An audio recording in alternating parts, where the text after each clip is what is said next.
오늘 말씀에 보니까 어린아이들을 안고 축복하셨다라고 하는 성구가 나옵니다. 하나님께서 오늘 예배 드리러 하나님 전에 올라온 여러분들, 또 모니터 TV 앞에 예배 드리러 모여있는 성도님들께 큰 축복과 은혜가, 은총이 임하기를 예수님의 이름으로 축원합니다. 오늘은 마가복음 강의 48번째 시간으로서 본 말씀을 가지고 결단코 천국에 못 들어가리라, 이런 주제로 함께 은혜를 나누겠습니다. 우리나라 조선시대 최고의 정승 중에 황희정승에 대한 일화가 있습니다. 한 번은 이석형이라고 하는 사람이 이 황희정승의 집을 찾아왔습니다. 주안상이 차려지고 몇 차례의 술잔이 돌았습니다.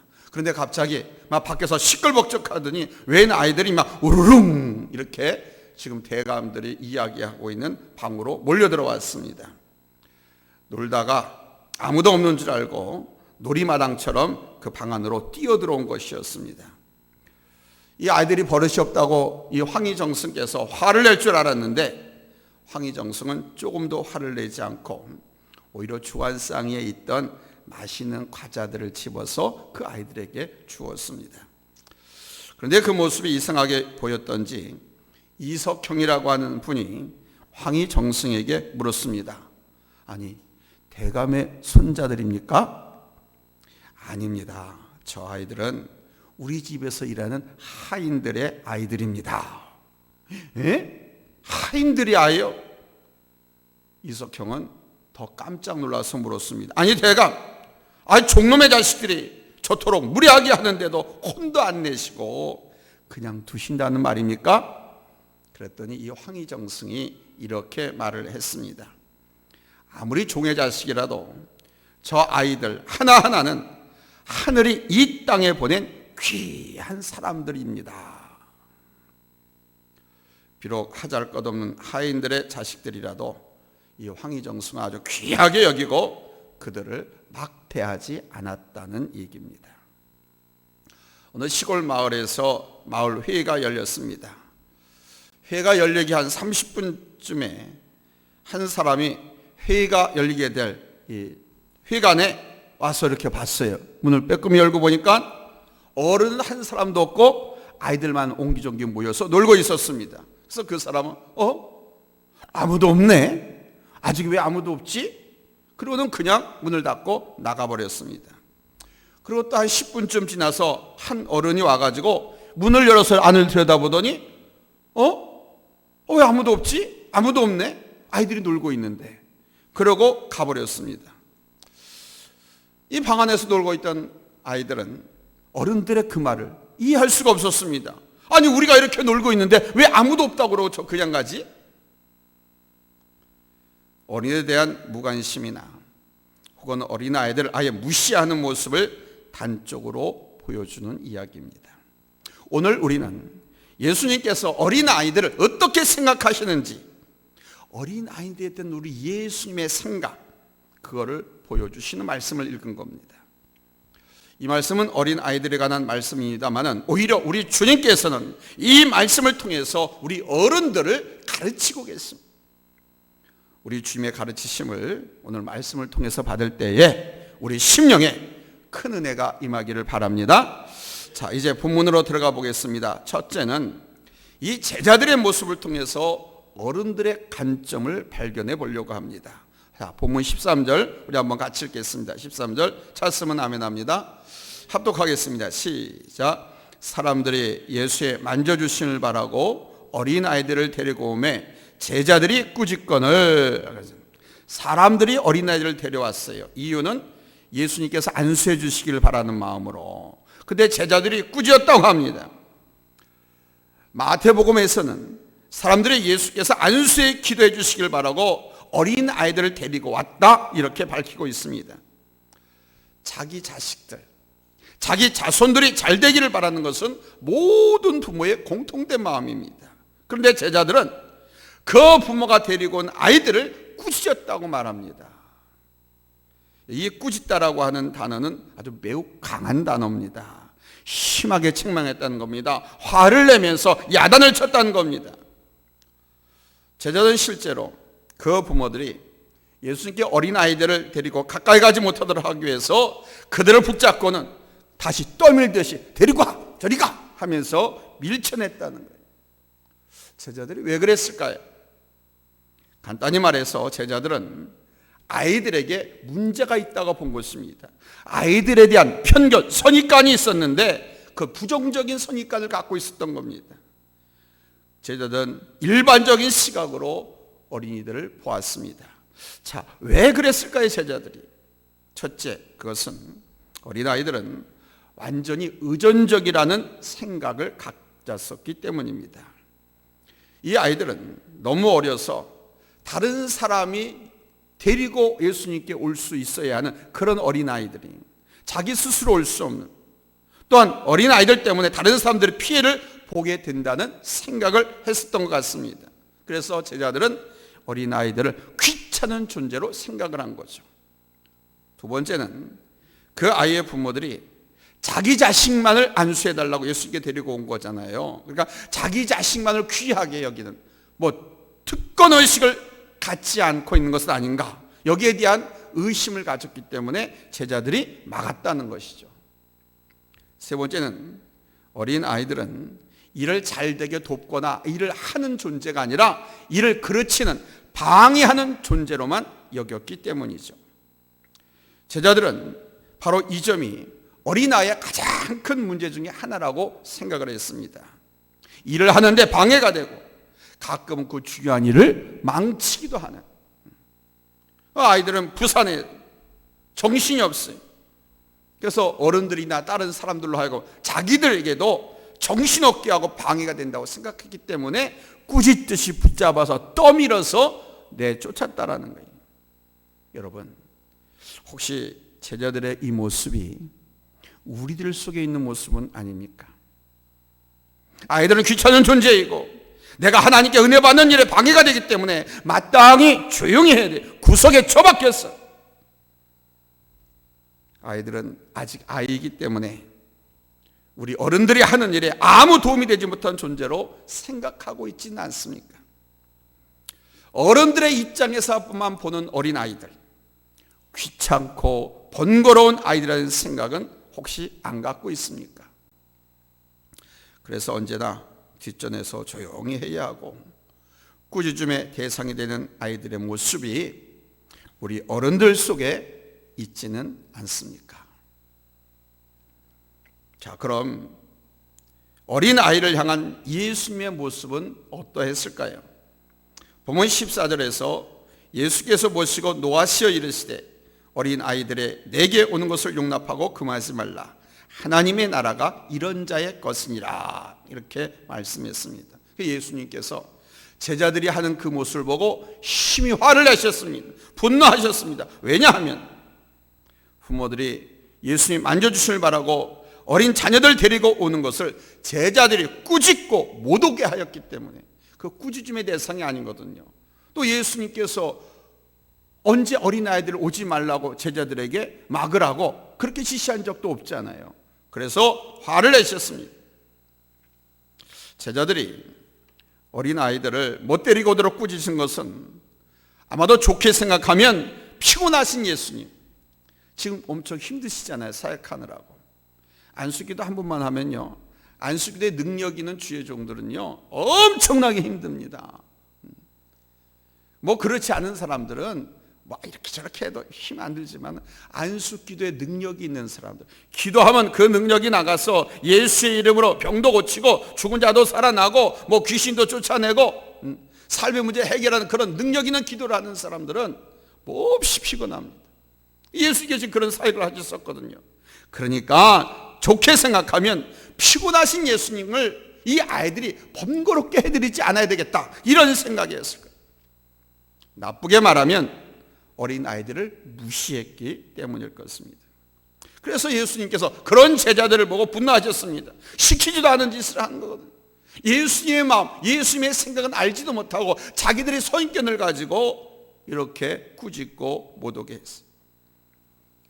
화를 내시면서 뭐라고 말씀하시냐면 어린 아이들이 예수님께 오는 것을 용납하고 금하지 말라, 이렇게 말씀. 제자들은 어린아이들을 귀찮은 존재로 여겼지만 우리 예수님은 소중한 존재로 여기시는 분이거든요. 제자들은 어린이들과 하나님의 나라가 별 상관이 없다고 생각했지만 우리 예수님은 어린아이들이 하나님 나라의 주인이라고 생각하셨어요. 불순한 마음으로 따라다니는 어른들보다 순수한 어린이들을 더 귀하게 여기신 거예요.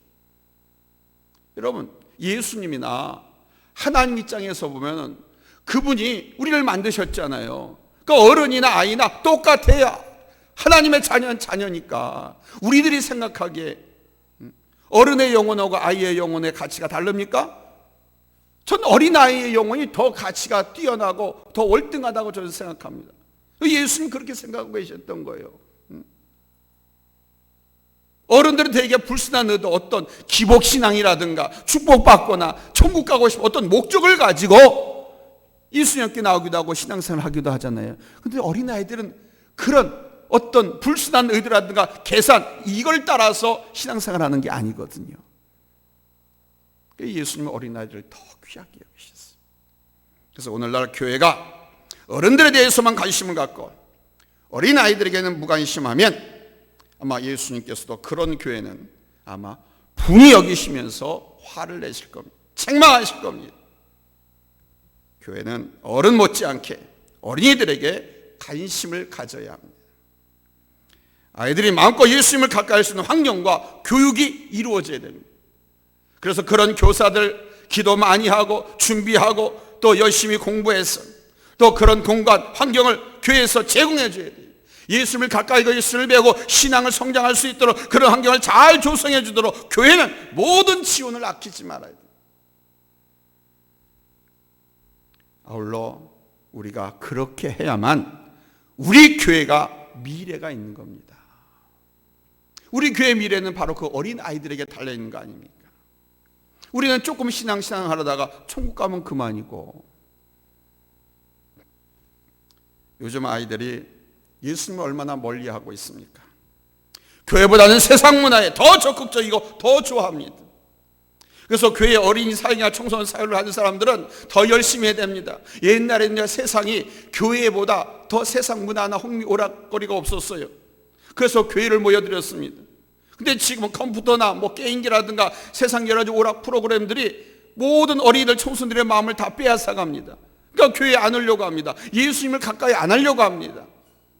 그런 아이들을 예수님께로 가까이 교회로 몰려들게 하기 위해서는 거기에 버금가는 말 그대로 아이템이라든가 어떤 프로그램을 짜서 준비하고 아이들이 와가지고, 여러분 연극장이라든가 무슨 다른 일인데 가보면요 프로들이 와서 다 저거 하지 않습니까? 그러니까 교회에서도 그렇게 프로처럼 준비를 해서 아이들에게 호기심을 갖게 하고 또 어떤 의욕과 신앙을 유발시켜서 교회를 자꾸 모이도록 또 신앙생활에 열심을 낼 수 있도록 그렇게 가르치고 인도해야 됩니다. 그냥 어른들처럼 똑같은 방법으로 아이들을 대하고 교육하고 환경하려고 하면 아이들은 교회에 머물지 않습니다. 다 세상으로 바깥으로 나가죠. 예수에 관한 말씀보다는 TV가 좋고 컴퓨터가 좋고 스마트폰이 좋고 세상 교육보다, 세상 여건보다 교회 교육의 질이 나쁘면 아이들은 교회에 머무르지 않습니다. 유태인들은 가장 먼저 부모의 품과 가정에서 하나님께 대한 신앙과 경외심을 심었습니다. 태어나면서부터 아이들 손으로 스스로 입에다 갖다 대는 버릇이 있는데 성경 성구절에다가 꿀을 발라가지고 그걸 입에 가져가서 말씀을 먹게끔 그걸 뭔 말씀인지도 모르지만 그렇게 말씀을 가까이 하도록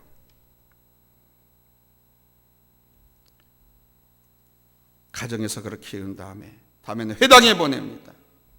회당에 보내선 토라 율법을 배우게 했습니다. 그리고 6살이 되면 랍비들로부터 시험을 치릅니다. 율법 시험을 치릅니다. 율법 시험에 합격하게 되면 이제 세상 일반 교육도 받을 수 있는 자격을 부여합니다. 무슨 말이냐? 하나님 말씀 토라 시험에 합격하고 나면 그 다음부터 세상 공부도 할 수 있는 자격을 부여한다. 세상 학문, 세상 공부를 먼저 하게 하는 것이 아니라 우리나라처럼 그렇게 하자. 그래서 6살이 되었을 때 자기 자녀가 토라 시험을 봤는데 떨어졌어요. 불합격이 됐어요. 그러면 그 가정은 초상집이 됩니다. 아주 슬프고 우울에 빠집니다. 어둠에 침통해집니다. 다음 시험에 합격할 때까지. 그 정도로 우리가 이 자식을, 이 자녀를 하나님 말씀, 신앙교육을 잘못 시켰기 때문에 떨어졌다. 하나님 앞에 큰 죄를 지은 것 마냥 부모들이 마음 아파하고 슬픔에 잠긴다고 합니다. 그런데 우리나라, 우리 사회 교육은 어떻습니까? 유치원과 학원은 서로 뒤질세라. 엄마가 노래방 도우미까지 하면서 그 돈으로 학원을 보냅니다.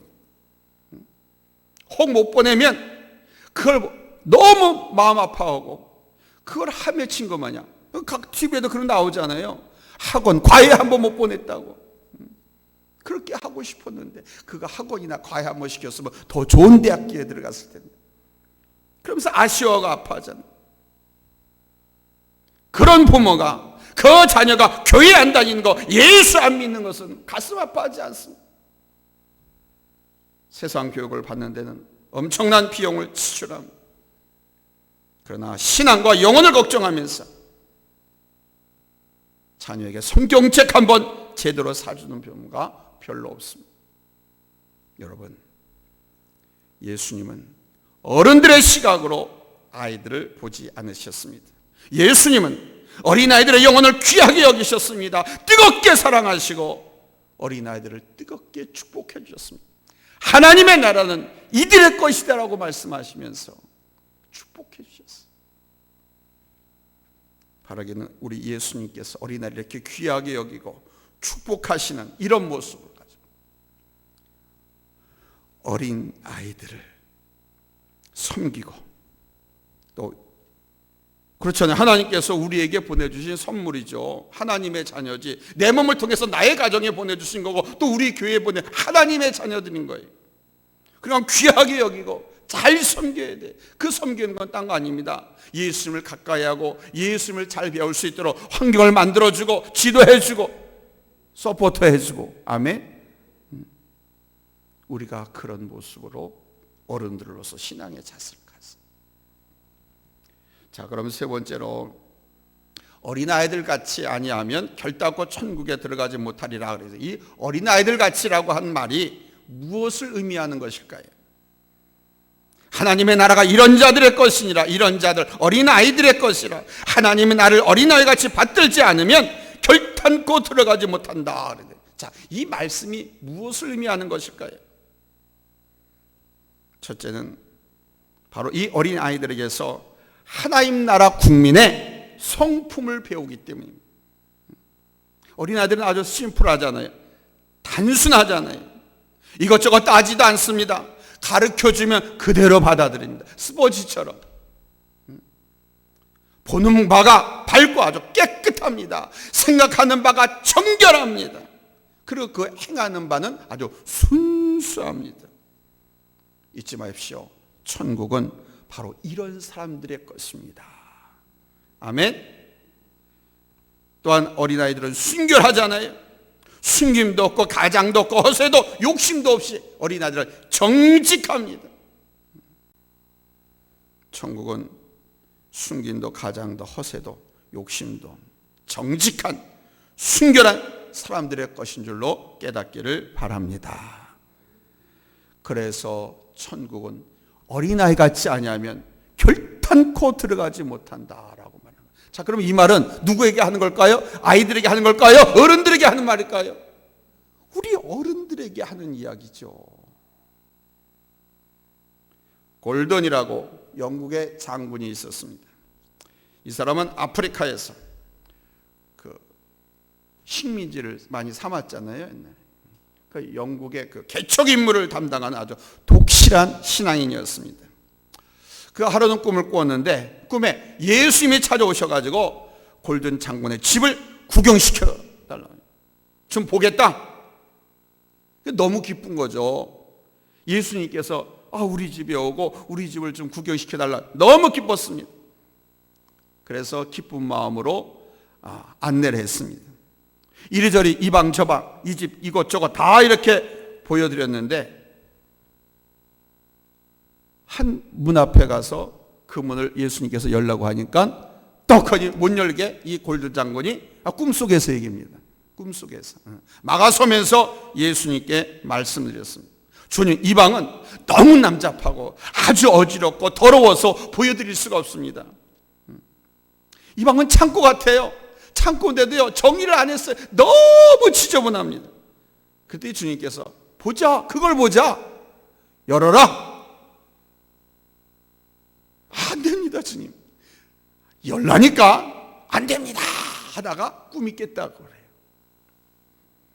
골드 장군은 그 자리에서 엎드려서 이렇게 기도했다고 합니다. 하나님, 아직도 저는 모든 상태를 주님 앞에 공개할 수 없는 사람입니다.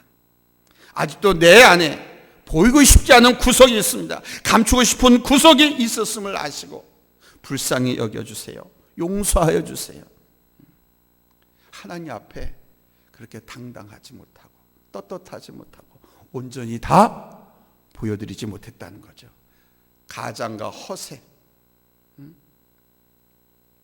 장군이랍시고 권세가 좀 있고 재물이 있다고 하나님 앞에 기도하고 회개해도 문자적인 진실한 회개 고백이 아니라 그 꿈을 통해서 그것을 깨닫고 용서해달라고 하나님 앞에 빌었다는 거예요. 두 번째는 하나님 나라를 어떻게 영접해야 하는지를 우리에게 가르쳐 줍니다. 우리 예수님의 강력한 말씀, 여러분 주목하십시오. 뭐가 강력합니까? 어린아이들처럼 안 되면 하나님 나라를 볼 수 없다. 어린아이 같지 아니하면 결단코 천국에 못 들어간다. 못 들어갈 수도 있다가 아니에요. 못 들어가느니라. 꽝, 꽝, 꽝. 어린아이 같은 성도들만 천국에 들어간다는 거예요. 이거 무서운 말입니다. 그럼 어린아이 같은 것이 무슨 뜻입니까? 앞서 말씀드렸죠. 어린아이들의 특성이 참 많습니다만은 세 가지로 추린다고 하면 순수함이 있습니다. 그리고 신뢰성이 아주 강합니다. 그리고 겸손함이 있습니다. 순수함, 신뢰성, 겸손함.